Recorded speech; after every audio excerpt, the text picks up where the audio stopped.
சாந்தி sister குஷி குஷியா இருக்கிறீங்களா? ஓம் சாந்தி brother. குஷி குஷியா இருக்கிறோம். ம். ஸோ இனிய வைகுண்ட ஏகாதசி நல்வாழ்த்துக்கள். ஸோ 6 பேர் வைகுண்ட இறந்திருக்க வாழ்த்துக்கள். 6 பேர் இறந்திருக்கிறாங்க. ஒரிஜினல் வைகுண்ட வாசலுக்கு வர சொன்னா, அங்க போய் நின்னு பாவம். என்ன கஷ்டப்பட்டு பண்றது? ஆமா. ம். இதுல வேற வைகுண்ட ஏகாதசி அப்ப இறந்தா சொர்க்கத்துக்கு போவாங்கன்னு நம்ம வீடியோ வேற போட்டோம். கரெக்ட்டா அந்த நேரம் இறந்து வேற போயிருக்கிறாங்க. அதுவும் அங்க போயே இறந்திருக்கிறாங்க. சரி சக்தி கொடுப்போம். சக்தி கொடுக்கறத பத்தி தான் இந்த முரளியே. 23/1/1970 அபிக்த முரளி. சேவையில் வெற்றி அடைவதற்கான யுக்தி. அது ஆல்ரெடி ரிவீல் பண்ணிட்டார். அவ்விக்த நிலையில, விடுபட்ட நிலையில இருக்கிறது உங்களை பார்த்தாலே பிடிச்சு இழுக்கணும்ன்றார். தனியா தெரியணும்ன்றார். அந்த மாதிரி சக்திசாலியான வாயுமண்டலத்தை உருவாக்குங்க போறதுக்கு முன்னாடியே, மாநாட்டுக்கு போறதுக்கு முன்னாடியே அப்படின்னு நேத்து வரைக்கும் சொல்லியிருந்தாரு. ஸோ உங்க ஒவ்வொருத்தர்லயும் அந்த ஆன்மீக தன்மை தெரியணும் தூரத்துல இருந்து. அந்த புதுமை தன்மை எடுத்துட்டு வாங்க. பேசுறது பெரிய விஷயம் இல்ல, எப்படி பேசுறீங்கன்றதுதான் முக்கியம். என்ன பேசுறீங்கன்றது கூட பெரிய விஷயம் கிடையாதுன்ற. அது ரொம்ப சூப்பரானது இது. இந்த பிரஸ் கான்ஃபரன்ஸ் உடைய ரிசல்ட் ஒருவேளை நல்லா இருக்குது அப்படின்னா நீங்க கான்ஃபரன்ஸ் பண்ணலாம். ஸோ ஃபர்ஸ்ட் பிரஸ் மீட் பண்ணுங்க. அவங்கள உங்களுடைய உதவியாளர்களாக ஆக்குங்க. இது ரொம்ப முக்கியம். ஏன்னா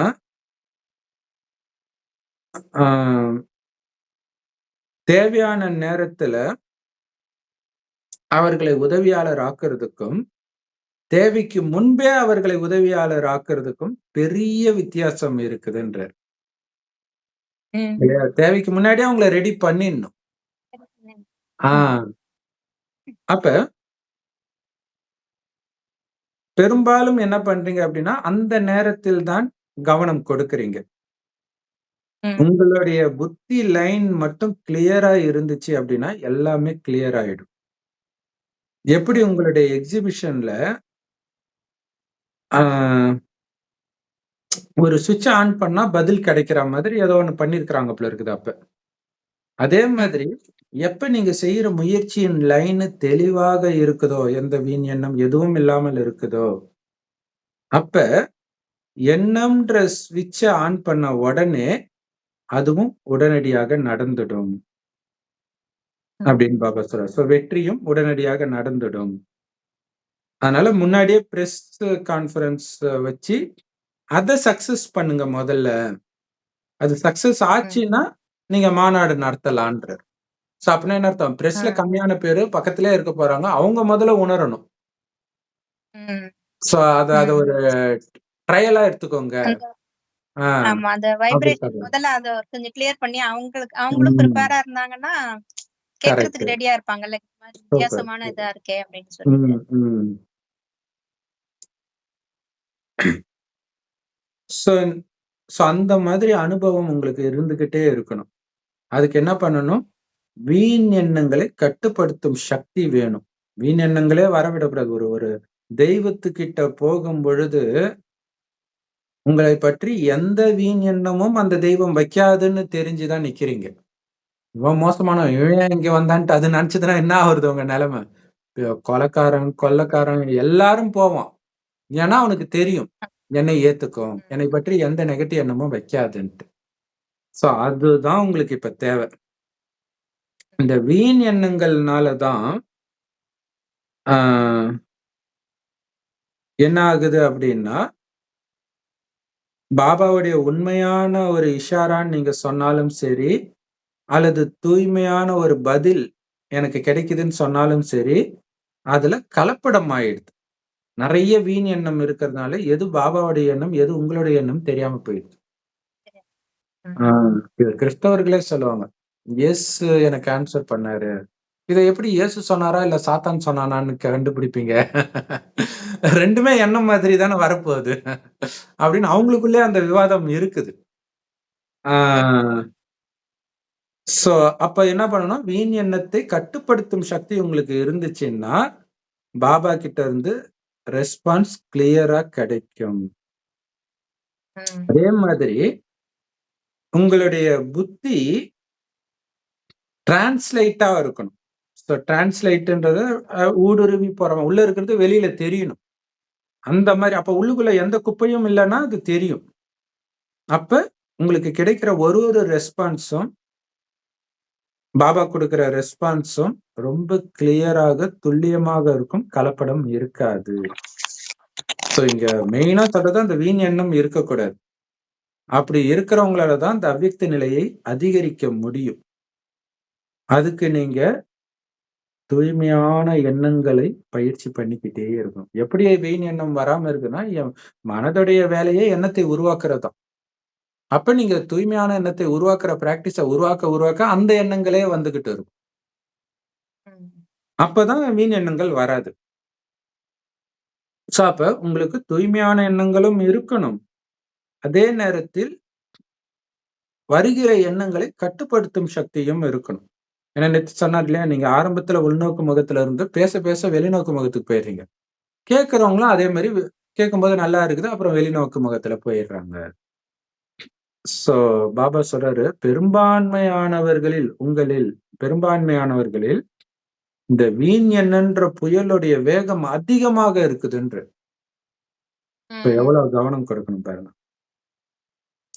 அதனால ஒரு காரியம் செய்யறதுக்கு முன்னாடி ஒரு நல்ல சாம்பிள உருவாக்கணும். சோ இந்த மாநாட்டின் ஒரு சாம்பிள எல்லார் முன்னாடியும் வையுங்க. அவ்வியக்த நிலைனா என்னன்ற அனுபவத்தை கொடுங்கன்ற. இல்லையா, நீங்க அங்க வந்து என்ன பண்ண போறீங்க இல்லையா? இப்ப ஒரு கம்பெனில ஒரு பொருளை முதல்ல தயாரிக்கிறாங்கன்னா அதுக்கு பேர் என்னமோ ஒண்ணு சொல்லுவாங்க, நல்ல பேர். சின்னதா கொஞ்சமா பண்ணுவாங்க ஃபர்ஸ்ட். அது சக்சஸ். அதுக்கப்புறம் அதை வந்து அதிகமா உற்பத்தி பண்ணுவாங்க. ஸோ ஃபர்ஸ்ட் இருக்கிறதுல அது கரெக்டா இருக்குதா?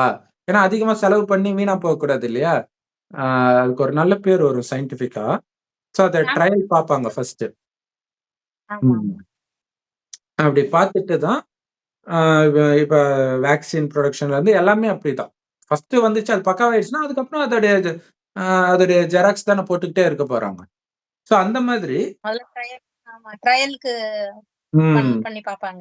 கரெக்டா வருதுன்ட்டு. ஸோ அந்த மாதிரி இந்த கான்ஃபரன்ஸ்ல நீங்க வைக்க போற சாம்பிளை எல்லாரும் முன்னாடியும் முதல்ல வைங்க. அவ்வியக்த நிலைனா என்னன்ற அனுபவத்தை ஏற்படுத்துங்க. எல்லோரும் உங்களுடைய நடத்தையின் மூலமாக நேரம்ன்ற கடிகாரத்தை பார்க்கணும். நெருங்கிடுச்சு, சொர்க்கம் வந்துடுச்சு அப்படிங்கறத அவங்க பார்க்கணும். இப்பவே நிறைய பேர் முருகன் ஆட்சி வரப்போகுது, தேவர்களின் ஆட்சி வரப்போகுது, சித்தர்களின் ஆட்சி வரப்போகுதுன்னு சொல்லிட்டு இருக்காங்க. எதை வச்சு சொல்றாங்கன்னு தெரியல. பிரம்மகுமாரிகள் ஞானத்தை வச்சு சொல்றாங்களா, இல்ல நம்ம பண்ற யோக பலமா அவங்களை பேச வைக்குதா, இல்ல பாபா மேஜிக் பண்றாரான்னு தெரியல.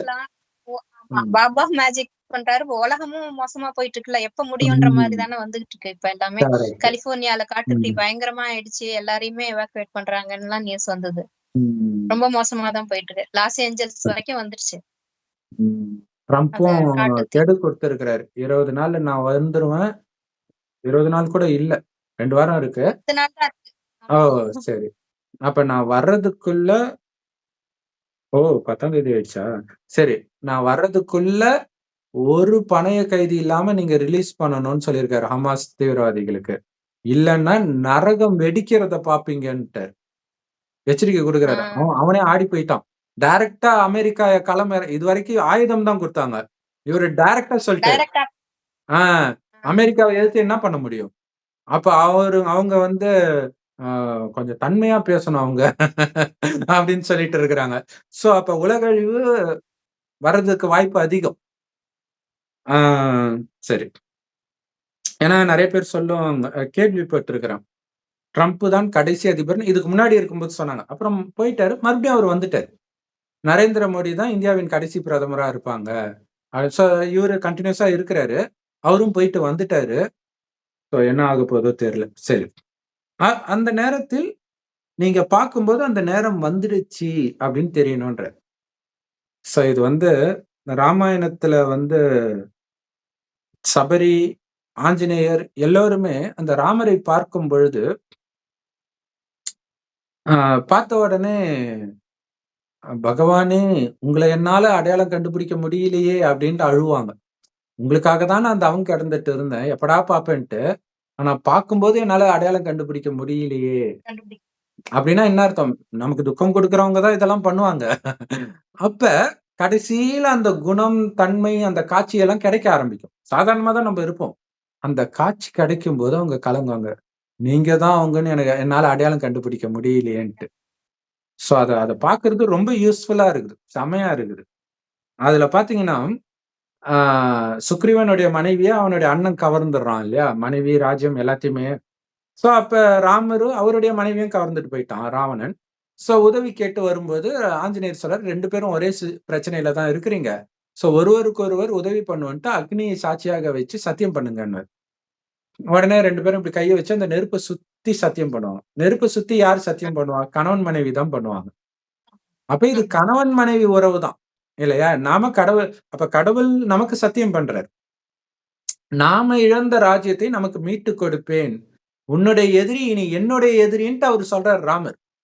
இதுதான் பைபிள்ல உன் மேல கை வைக்கிறவன் என் மேல முதல்ல கை வைக்கிறான். அது ஸ்தூலமா எடுத்துக்கிட்டாங்க.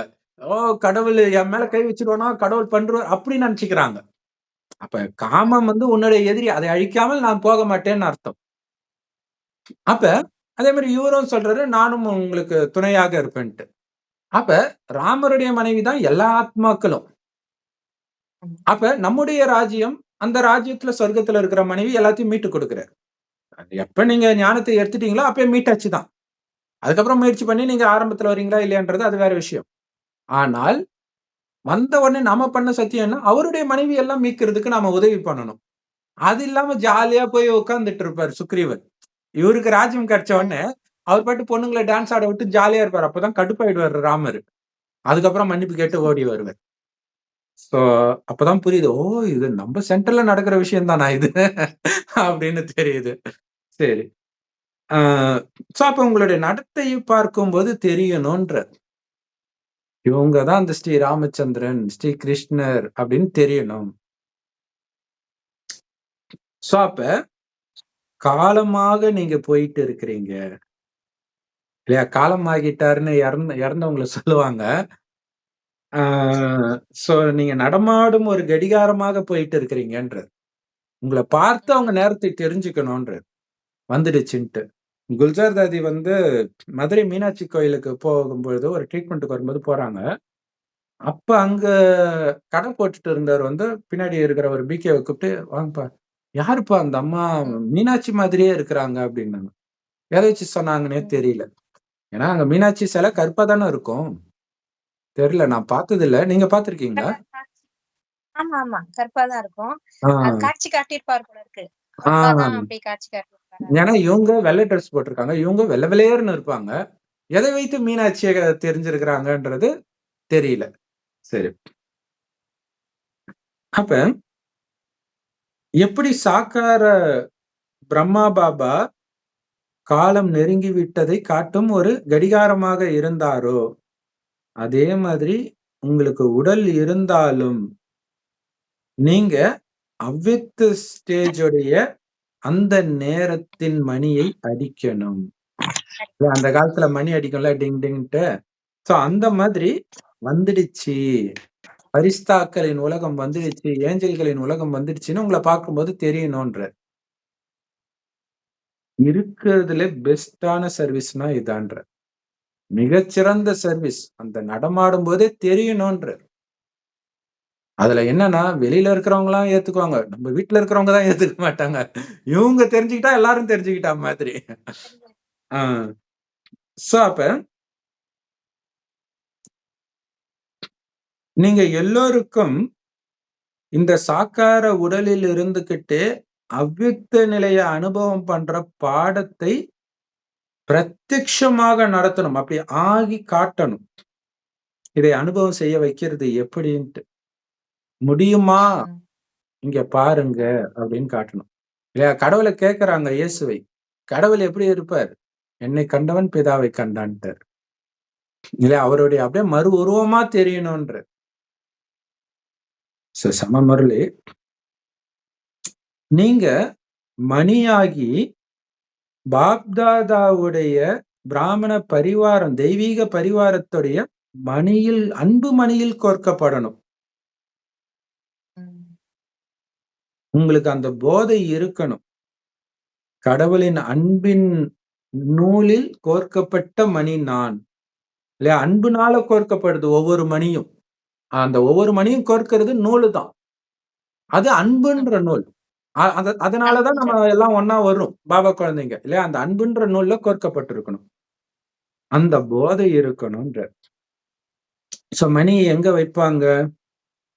கண்டிப்பாக அந்த மாலையின் மணியை ரொம்ப ஜாக்கிரதையாக சுத்தபத்தமாக வைப்பாங்க.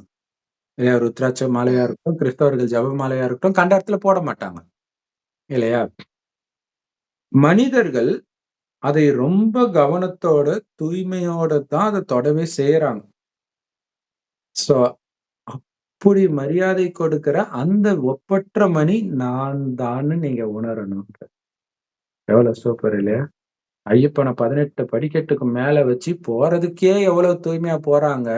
அந்த ஐயப்பனே நான் தான்னா எப்படி இருக்கணும்? அந்த போதையை ஏத்த சொல்றாரு. இதுதான் அந்த ஞான சிந்தனை.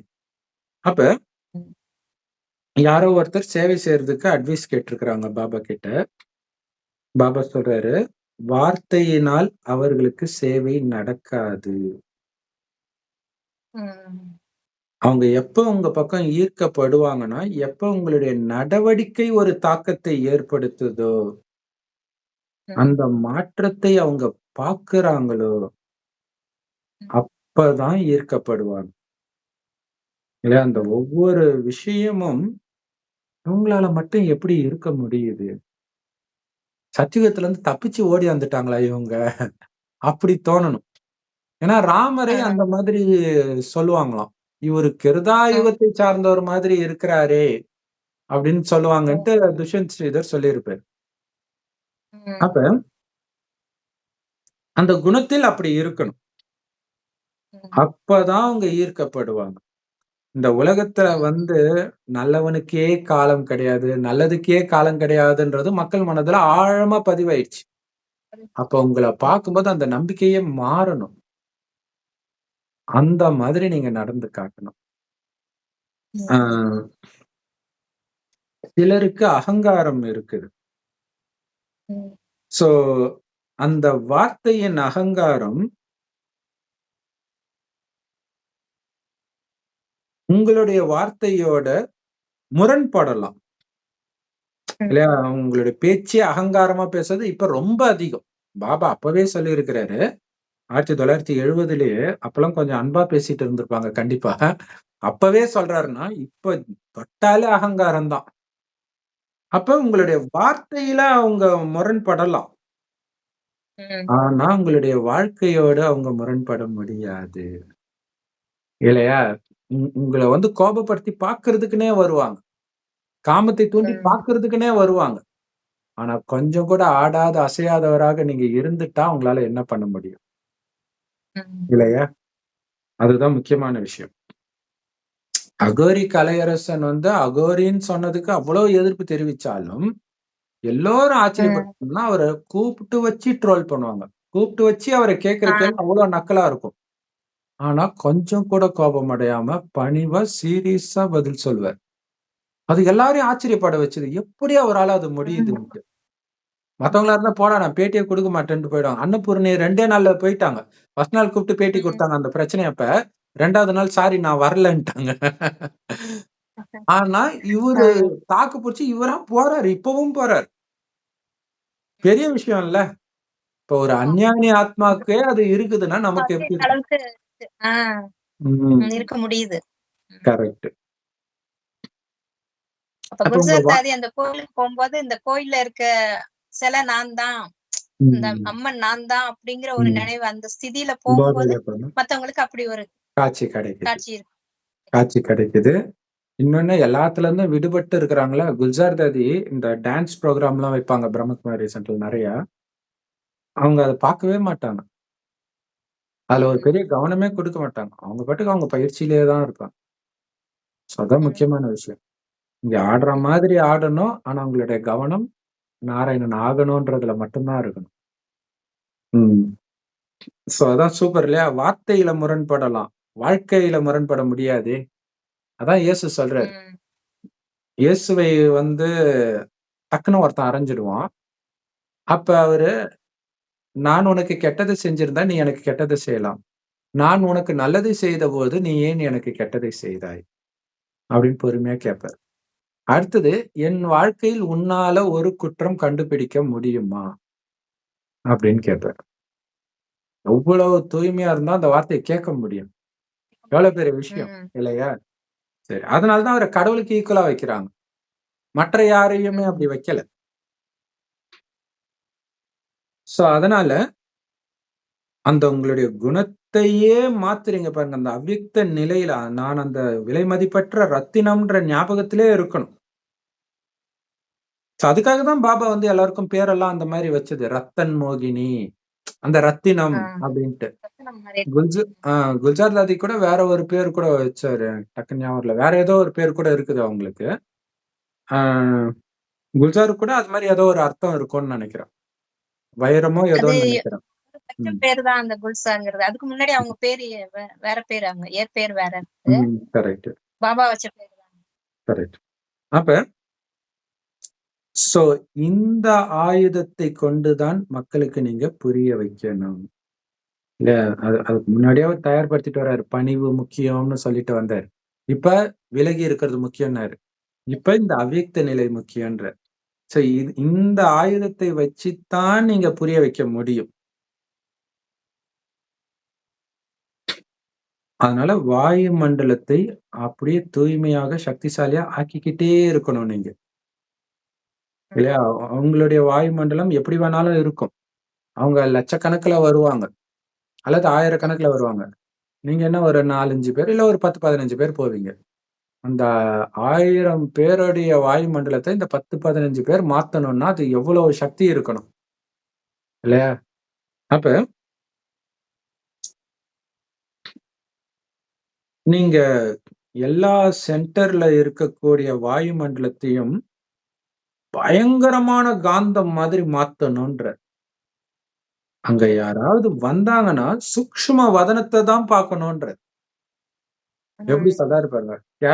ஒரு பிரதரு 2 பேர் இத சொல்லியிருக்கிறாங்க. ஒருத்தவங்க ஒரு முஸ்லிம் நாட்டுக்குல போகும் பொழுது, இந்த சென்டருக்கு முதல்ல போகும்போதே பார்த்தா எல்லாம் 3:30 மணிக்கோ ஏதோ காலையில தேவதைகள்லாம் நடக்கிற மாதிரியே இருந்துச்சு அப்படின்னாங்க. கேரளாவிலயும் அதே மாதிரியே ஒரு பிரதர் சொன்னார். முதல்ல சென்டருக்கு போகும்போது அப்படி இருந்துச்சு அப்படின்ட்டு. அதுதான் முக்கியமான விஷயம் நமக்கு. இந்த யோக பலம் இருந்துகிட்டே இருக்கணும்.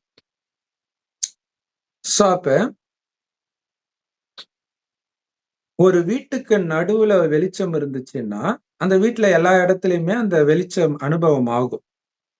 அதனாலதான் உலகத்தின் ஒளியாக நீங்க மாறணும் அப்படின்னு பாபா சொல்லியிருக்காரு. இது பைபிள்ல வந்திருக்குது. அதை அழகா காப்பி அடிச்சு ஈஷா யோகா ஜக்கி வாசுதேவன் சொன்னாரு. அவரு என்ன அர்த்தத்துல சொன்னாருன்னே தெரியாம வார்த்தை நல்லா இருக்குதுன்னு யூஸ் பண்றாரு. சரி. அப்ப இந்த ஒளியை, வீட்டின் நடுவில் இருக்கும் இந்த ஒளியை யார் வேண்டுமானாலும் அனுபவம் பண்ண முடியும். அதிலும் குறிப்பாக ஒளி தூரமாக ரொம்ப தூரத்துக்கு போகும். இப்ப சூரியன் அவ்வளவு உயரத்துல இருக்கிறதுனாலதான் உலகம் ஃபுல்லா ஒளி கொடுக்க முடியுது. பக்கத்துல இருந்தா ஃபுல்லா போகாது. ஒரு அதுல என்ன போட்டிருக்கு படிங்க சிஸ்டர். ஒளி தூரத்திலிருந்து பிரகாசத்தை அளிக்கின்றது, தன்பால் ஆகர்ஷணம் செய்கிறது. இத்தகைய ஒளி பிரகாசித்தால் தான் வெற்றி கிடைக்கும். அப்ப தூரத்துல இருந்தே ஜொலிக்கிற ஒரு ஒளி நாம. ஆக்சுவலா எல்லாரும் சொல்லுவாங்க, அது உண்மையா பொய்யான்னு கூட தெரியாது. பாம்பு யாரையுமே கடிக்கலன்னா வயசான பிறகு மாணிக்கத்தை கக்கும் அப்படின்னுவாங்க. அப்ப அந்த பாம்புக்கு ஒலி கொடுக்குது. அந்த மாதிரி மனிதர்கள் எல்லாம் அந்த பாம்பு தான் அவங்களுக்குள்ள இருக்குது விகாரம். அவங்களுக்கு இந்த ஒலி தெரியணும். ஒருவேளை இதோட நினைவாக அப்படி ஒரு கதை வந்துச்சா என்னன்னு தெரியல. அப்ப நாகரத்தனம்னு சொல்லுவாங்க. ஆஹ் அப்ப தூரத்துல இருந்தே அந்த ஒளி தெரியணும்ன்ற இல்லையா? நீங்க நடந்து போனீங்கன்னா இந்த லட்சியத்தோடவே போகணும். எல்லோருக்கும் நான் தேவதையாக தெரியணும்ன்ற லட்சியத்தோடவே போகணும். அப்ப தானாகவே ஒளி வீசக்கூடிய பொருள் பிடிச்சி இழுக்கும் தானே. குறிப்பாக இருட்டுல ஒரு ஒளி மட்டும் நடந்து போச்சுன்னா எப்படி இருக்கும் இல்லையா? அப்படி இங்க எல்லாம் அஞ்ஞான இருள்ல இருக்கிறாங்க. நீங்க அதுல ஒரு ஒளியாக தெரியணும். எவ்வளவு பெரிய விஷயம் பாருங்க. அது எல்லாத்தையும் கொஞ்சம் தன் பக்கம் பிராக்டிஸ் இருக்கு. பண்ணி பார்த்து ஒரு ம், டெஸ்ட் மாதிரி பிராக்டிஸ் பண்ணி பார்த்தேன் பிரதர். ம், பார்க்ல ம், கொஞ்சம் இருட்டாயிடுச்சு. பார்க்ல ம், வாக்கிங் போயிட்டு ஒரு பெஞ்ச்ல உட்கார்ந்திருக்கும் ம், போது, இந்த மாரி நம்ம ஒளியா தெரிய முடியுமா? ஒளிப்புள்ளியா ம், இருந்துட்டு அப்பாட்டேருந்து வருது அப்படின்னு நினைச்சிட்டு உட்கார்ந்திருக்கும் போது, ம், கிராஸ் பண்ணி போற சின்ன குழந்தைங்க.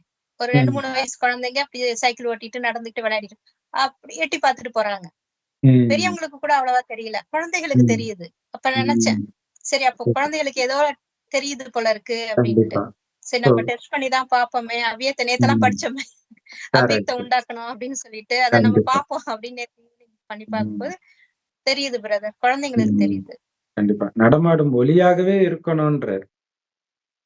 ஏன்னா இப்ப அந்த வீண் எண்ணம் இருக்கிறதுனால அது இன்னும் வெற்றி அடைய முடியலன்றாரு. அந்த வீண் எண்ணத்த ஃபுல்லா கட் பண்ணணும். அதுலதான் இருக்குது. அப்ப உங்களுடைய லட்சியமே அதான் லட்சியம்ன்றதே இந்த உலகமே சுத்தமாற மறந்து போய் அது அது மட்டுமே முக்கியமான விஷயமா இருக்கணும். அந்த மாதிரி இருக்கணும். இல்லையா? சொர்க்கத்துக்கு போறேன்றது மட்டும் தான் உங்களுக்கு ஞாபகமே இருக்கணும். அப்பதான் அது சாத்தியமாகும். சோ, எப்ப நீங்க அந்த மாரி ஒளியாக தெரியிறீங்களோ, அப்பதான் வெற்றி கிடைக்கும்ன்றாரு. சோ, இது கூட்டு முயற்சி வேற. இல்லையா? அத்தனை பேரும் அப்படி நடந்துக்கணும். அது ரொம்ப முக்கியம். இதுதான் நல்லா யாரோ ஒருத்தர் ஏடாகூடமா நடந்துட்டா முடிஞ்சு போச்சு. சோ, அப்ப சேவைக்கு வா வான்னு கூப்பிடுவாங்க. ஆனா இந்த மனநிலையில இருக்கணும்ன்ற பாடத்த நடத்தணும். அதுதான் முக்கியமான விஷயம். அத நடத்தாதது தான் சேவையில வெற்றி அடையாததுக்கு காரணம். அவங்க ஜஸ்ட் எல்லாம் சம்ஸ்காரம்லாம் வந்தா வருது அதுதான். போதும். வந்தா போதுன்ட்டு பகல்ல ஒரு சேவை, நைட் ஒரு சேவை, அடுத்த நாள் அப்படியே கன்டினியூஸ் சேவை. அவன் எப்படி யோகா பண்ணுவான்? கன்டினியூஸா நடக்கும் இதே மாரி. தூங்காம நான் தூங்கி 20 நாள் ஆச்சு பிரதர்ன்னுவாங்க. அப்புறம் எப்படி அவங்க யோகா பண்ண முடியும்? இந்த ஊர்ல ஒரு சேவை அந்த ஸ்டால எடுத்துட்டு போய் இன்னொரு மண்டபத்துல வேற இடத்துல புக் பண்ணியிருப்பாங்க. நடுவுல கேப்பே இல்லாம போயிட்டு இருக்கும். சோ அப்ப அந்த ஆஹா. யோகத்துக்கு அந்த முக்கியத்துவம் கொடுக்கணும். ம். இல்லையா? சரி. சோ அவ்யக்த பட்டிக்கு வந்த பிறகு அவ்யக்த நிலை அனுபவம் ஆகுதா? அவ்யக்த பட்டிக்கு வந்திருக்கிறீங்களே, அவ்யக்த நிலைய அனுபவம் பண்ணீங்களா? அனுபவம் பண்றீங்களா அவ்யக்த நிலை? ஏன்னா இது அவ்யக்த பட்டி தானே, அவ்யக்த பாபாவ தானே பார்க்க வந்தீங்க. அப்ப அது அனுபவம் ஆகணும்ல. சோ இங்க இருக்கிற அனுபவத்தை வைத்து நீங்க என்ன பண்ணுவீங்க? அதை உங்க கூடவே எடுத்துட்டு போவீங்களா? அல்லது இங்கேயே விட்டுட்டு போயிடுவீங்களா? ம். சோ அந்த அவ்யக்த நிலை இருக்குது இல்லையா? அவ்யக்த அனுபவத்தை உங்களுடைய துணைவனா மாத்திக்கோங்க. எப்படி சொல்றாங்க? பாபாவை துணைவனா ஆக்கிக்கிற மாரி, அந்த அவ்யக்த அனுபவத்தை உங்களுடைய துணைவனா ஆக்கிக்கோங்க. யாரு எவ்வளவுதான் இந்த துணைவன உங்ககிட்ட இருந்து பிரிக்க முயற்சி செய்தாலும், இந்த அவ்யக்த ஈர்ப்புல இருந்து உங்களை கட் பண்ணி எடுக்க முயற்சி செய்தாலும், அவங்களால அது முடியக்கூடாது. இல்லையா? டெஸ்ட் பேப்பர் என்ன குடுத்தாலும் அந்த முகம் சிரிச்ச முகத்திலேயே இருக்கணும். "ஏய் உனக்கு சொரணையே இல்லையாடான்னு" சொல்லணும். அந்த மாதிரி இருக்கணும் நீங்க. அது நமக்கு உண்மையிலே காம்ப்ளிமெண்ட். இல்லையா? வெளியில அது வேற மாரி எடுத்துக்குவாங்க. இங்க நமக்கு காம்ப்ளிமெண்ட் அது. அது போகக்கூடாது. உங்களுடைய லௌகீக குடும்பத்தை அலௌகிக்க குடும்பமாக மாத்திட்டீங்களா? இல்ல அது லௌகீக குடும்பமே கிடையாது. அலௌகிக குடும்பம். அது சென்டர். கூட இருக்கிறவர் பிரதர். பிரதர் கொஞ்சம் சென்டர்லயும் சில பிரதர்ஸ், சிஸ்டர்ஸ் கொஞ்சம் ஒரு மாதிரி இருப்பாங்க. அந்த மாரி இந்த பிரதர் இருக்காரு. அவ்வளவுதான். இந்த சிஸ்டர் இருக்கிறாங்க. அவ்வளவுதான். மற்றபடி அது லௌகீக குடும்பம்ன்றது தான் உங்க கவனத்துல இருக்கணும். கொஞ்சம் கூட லௌகீக உணர்வே வரக்கூடாதுன்றேன். இது அலௌகீக குடும்பம். அத நம்ம வீட்ல இருக்கிற ம். ஆளு இப்படி இருக்கிறாங்களேன்னு நெனச்சா தானே நமக்கு அந்த கவலை வருது. கரெக்ட். இது சென்டர் சிஸ்டர். கர்ம கணக்கு. பாபா கிட்ட ஒப்படைச்சுட்டேன். முடிஞ்சு போச்சு. டெஸ்ட் பேப்பர் எங்க இருந்தாலும் வந்துடும். ஆனா, இப்ப சென்டர்ல இருந்துகிட்டே கூட லௌகிக உணர்வுல இருப்பாங்க. லௌகிக உணர்வு அப்படின்னா, அவங்க கணவன், மனைவி அல்லது அப்பா, அம்மாவ நினைக்காம இருக்கலாம். ஆனா, என் சென்டர்ன்னு நினைக்கிறாங்கல்ல, அதான் லௌகிக உணர்வு. இல்லையா? எனது இல்லன்னு நினைக்கிறது தான் அலௌகிக உணர்வு. என்ன கேட்காம நீ எப்படி அங்க போலாம்? இதுதான் லௌகிக உணர்வுன்றது. சரி. சோ, நீங்க எப்ப ஒரு உடலை விட்டு இன்னொரு உடலை எடுக்கிறீங்களோ, அப்ப முன் ஜென்மத்தை பற்றி எதுவுமே ஞாபகம் இருக்காது தானே? இங்கேயும் நீங்க இறந்து இன்னொரு ஜென்மம் தான் எடுத்திருக்கிறீங்க. ஏன் உங்களுக்கு ஞாபகம் இருக்குது? சூப்பர்ல. இப்ப இப்ப வந்து வேற உறவு இது எல்லாமே. அப்படி புரிஞ்சுக்கணும். ஆ விகேன்னு இனிஷியல மாத்தியாச்சுன்னா, அது வேற போனது மாரி தானே. வேற வேற உறவு. குடும்பத்துக்கு போன ஆ மாரி தானே. அதே உருவத்தில் சன்னியாசிகளே இருக்கிற வேற உறவு. சொல்லுவாங்க. நெறைய பேர் பார்த்தீங்கன்னா சன்னியாசி ஆனந்த ம். நித்யானந்தா, பிரேமானந்தான்னு அப்படி பேர் மாத்துறாங்கல்ல. அதுதான். அவங்களுடைய ம். ஜாதகமே பார்க்கக்கூடாது அப்படிம்பாங்க. பிறந்த ஜாதகம் பலிக்காது அப்படிம்பாங்க. ஏன்னா, அவங்க வந்து ம். வேற இதுக்கு போயிட்டாங்க. வேற அடுத்த ஜென்மத்துக்கு. வேற கரெக்ட். ஜென்மத்துக்கு போயிட்டாங்கன்னா, அவங்களே நெனைக்கிறாங்க. கண்டிப்பா. அப்ப நம்ம ஆ ம். ஒரு சிலருக்கு வந்து பார்த்தீங்கன்னா, நமக்கு தெரிஞ்சவங்க மாதிரியே ஒரு சிலர் இருப்பாங்க. ஆச்சரியமா இருக்கும். எப்படிடா அதே மாரியே இருக்கிறாங்க? அப்படி தோணும். அந்த மாரி அதே மாதிரி இருக்கிற வேற யாரோ இருக்கிறாங்கன்னு நெனச்சுக்கணும். என் கணவன், என் மனைவி, என் குழந்தைன்னு நெனைக்கக்கூடாது. அதே மாரியே யாரோ இருக்கிறாங்க. அவ்வளோதான். அந்த உருவத்துல இருக்கிறாங்க. ஆனா இவங்க வேற. சகோதரர். அந்த ஒரு மரியாதை அதுதான் மெயின். ஆத்மா சிவனுடைய குழந்தை கிட்ட பேசிட்டு இருக்கிறேன். அப்படின்னாலே அந்த லௌகிக உறவு போயிடும். இங்கேயும் நீங்க உயிரோட இறந்திருக்கிறீங்க. அதான் மர்ஜீவா வாழ்க்கை. அதனால உங்களுடைய முந்தைய ஜென்மத்தின் பார்வை முடிஞ்சிடணும். உள்ளுணர்வும் முடிஞ்சிடணும். இவ எப்படி இப்படி பண்ணலாம்? அப்படிங்கிறது என் மனைவி நெனச்சா வருது. சென்டர்ல வருமா அது? ம். சென்டர்லயும் வருது. ஆனா வரக்கூடாது. இல்லையா? சரி. அப்ப அலௌகிக சேவை எப்ப நடக்கும் அப்படின்னா, லௌகீகத்தை ஆன்மீகத்தினால நிரப்புனா தான் நடக்கும்ன்றேன். இல்லையா? அந்த இடத்துல அதான் பாபா சொல்றாரு, கர்ம கணக்கு முடிக்க நீங்க அங்க குடும்பத்துல இருக்கிறதா புரிஞ்சுக்காதீங்க. சேவை செய்யறதுக்காக இருக்கிறதா புரிஞ்சுக்கோங்க. அவங்களுக்கு இப்ப சென்டர்ல இருக்கும்போது ஒரு சிஸ்டர் சிடுமூஞ்சியா இருக்கிறாங்கன்னா, ஆச்சரியமா இருக்கும். அந்த மாரி சிடுமூஞ்சி சிஸ்டர் கிட்ட ரொம்ப ரொம்ப அன்பானவங்க ஒருத்தவங்க இருப்பாங்க. ஆ. பெரிய மகாரதிகள் கிட்டயே அப்படிலாம் இருந்திருக்கிறாங்க. சோ அது அவங்களுக்கு டெஸ்ட் பேப்பர். அப்ப நான் எதுக்கு இருக்கிறேன் அவங்க நெனச்சா ஈஸியா மாத்திடலாம் வேற ஒருத்தர. ம். ஆனால் அது பேலன்ஸ் பண்றாங்க. ஆமா. அவங்களும் ஆ இவங்களும் வரும்போது அந்த பாசிட்டிவ் எனர்ஜி வந்து அத கம்மி பண்ணிடும். இல்லையா? ஆக்சுவலா அந்த ஜானகி தாதிக்கு கூடவே இருக்கிறவங்க வந்து கோபத்துக்கு ரொம்ப ஃபேமஸ் ஆனவங்க. ஆ. அப்ப ஜானகி தாதி மேடையில சொல்றாங்க, "ஐயோ! நான் சீக்கிரமா போணும். இல்லன்னா அவங்க திட்டுவாங்க." எல்லாம் சிரிக்கிறாங்க. ஏன்னா மதுமனே பயப்படும் அந்த சிஸ்டருக்கு. ஆ. ஜானகி தாதியே பயப்படுறாங்க. அவங்க அது எவ்வளவு பெரிய விஷயம் இல்லையா? அந்த இயக்கத்தின் தலைவி அவங்க. அவங்க நெனச்சா யார வேணாலும் போட்டுக்கலாம். சோ அப்ப அவங்க கிட்ட எங்க போய் கம்ப்ளைண்ட் பண்றது? இல்லையா? சோ அப்ப அதான் விஸ்வாமித்திரர் அந்த கோவத்துக்கு பேர் போனவர். அதெல்லாம் இந்த துர்வாச இதோட முனிவர். நிழல் மாரி தானே. துர்வாச முனிவர் கரெக்ட். அப்ப நம்ம ஆன்மீகமா பாருங்க. அவங்களுக்கு அதான் நேத்து இன்னைக்கு ஸ்லோகன்ல வருமே. கோபப்படுறவங்களுடைய வேலை கோபப்படுறது. உங்களுடைய வேலை அன்பு கொடுக்கிறது. இல்லையா? அன்பு ஆமா. அ வெளிச்சம் போச்சுன்னா அங்க இருட்டு வந்துடும். அன்பு போச்சுன்னா அங்க கோபம் வந்துரும். அப்ப அன்பு குடுத்தீங்கன்னா அது போயிடும். அவ்வளவுதான். சோ அப்ப அந்த லௌகீகத்தை ஆன்மீகத்தினால நிரப்பிட்டீங்கன்னா, அலௌகீக சேவை நடக்கும். சோ என்ன அலௌகீக சேவை நீங்க செய்வீங்க? ஒரு லைனும் என்ன மாதிரி ரத்தினம் இல்ல? அடுத்த லைனுக்கு போக தோண மாட்டேங்குது. அதிலேயே உட்கார்ந்துட்டு இருக்கலாமான்னு தோணுது. ஒரு லைனும். ஆ என்ன அலௌகீக சேவை நீங்க செய்வீங்க? நீங்க பவர் ஹவுஸோடு ஆத்மாக்களை இணைக்கிற சேவை பண்றீங்க. இல்லையா? சீரியல் பல்ப் எல்லாம் கட்டிட்டு கடைசியில போய் பிளக்ல சொருகுற மாதிரி, எல்லா ஆத்மாக்களையும் பவர் ஹவுஸ்ல போய் சொருகுறோம் நம்ப. ம். அது வந்து சூரியன் மாதிரி. அது வந்துகிட்டே இருக்கும் பவர். சோ இந்த சேவை தான் நம்ம பண்றோம். 2 ஒயருக்கு வாவ்! இது சூப்பர். இது ஆக்சுவலா சமீபமா ஒரு ஹிந்தி வீடியோ போடும்போது அந்த சிஸ்டர் சொன்னாங்க, இந்த முரளியில தான் வருது போல இருக்கு. அது குல்ஜார் தாதி சொன்னாங்கன்னு சொன்னாங்க. என்ன சொல்றாரு பாபா அப்டின்னா, 2 ஒயருக்கு நீங்க கனெக்ஷன் குடுக்குறீங்கன்னா, முதல்ல அந்த ரப்பர் இன்சுலேஷன் மேல இருக்கும் இல்லையா? அத கட் பண்ணணும். கட் பண்ணணும். ம். கட் பண்ணிட்டு தான் இணைக்க முடியும். அதே மாதிரி உங்களுடைய முதல் வேலையே உங்கள ஆத்மான்னு உணரணும்.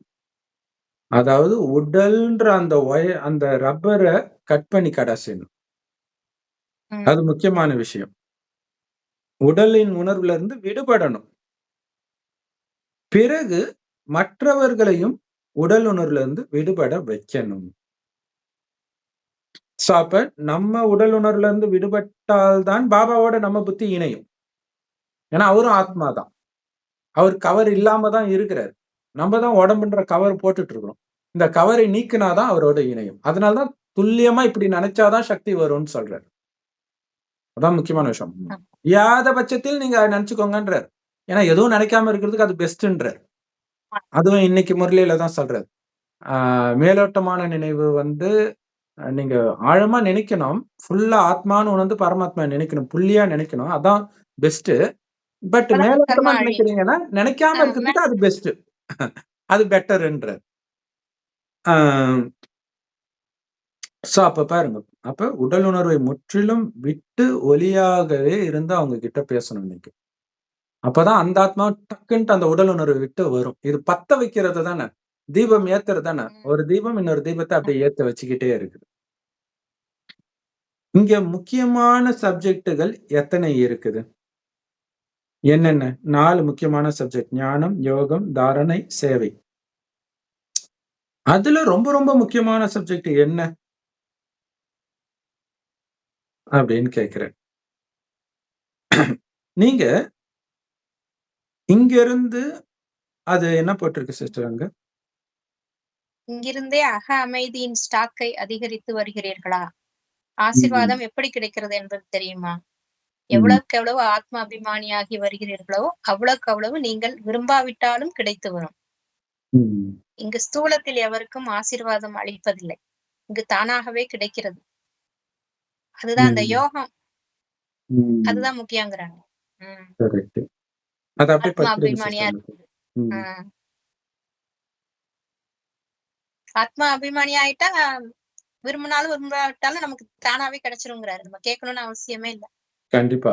அதாவது நீங்க ஆத்ம அபிமானியாகி சாதாரண காரியம் செய்தால் கூட பாக்குறவங்களுக்கு வித்தியாசமா இருக்குமா. ஐயோ நல்லா செய்யறானே அப்படின்னு நினைத்தாலே ஆசீர்வாதம்ன்றார். வாயை திறந்து சொல்ல தேவையில்லைன்றார்.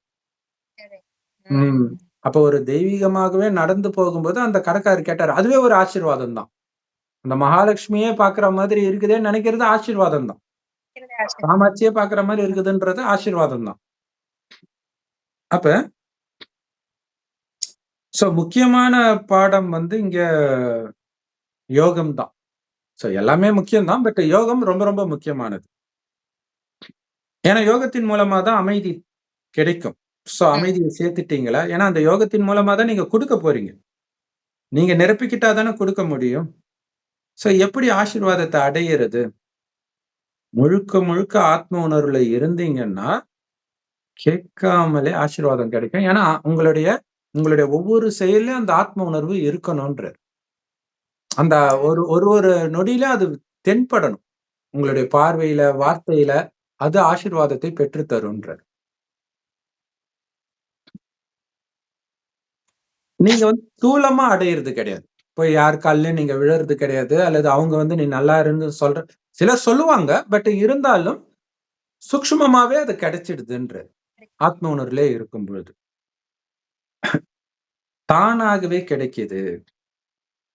பாபா சொல்றாரு, பாப்தாதா கிட்ட இருந்து நீங்க அப்படி ஆசீர்வாதம் அடைஞ்சுதான் இவ்வளவு தூரத்துக்கு வந்திருக்கிறீங்க. கிடைக்காம எப்படி வந்திருக்க முடியும்ன்ற. இவ்வளவு நாள் தாக்கு பிடிக்க முடியுமா? என்ன மாதிரி யுத்தம் இது இல்லையா?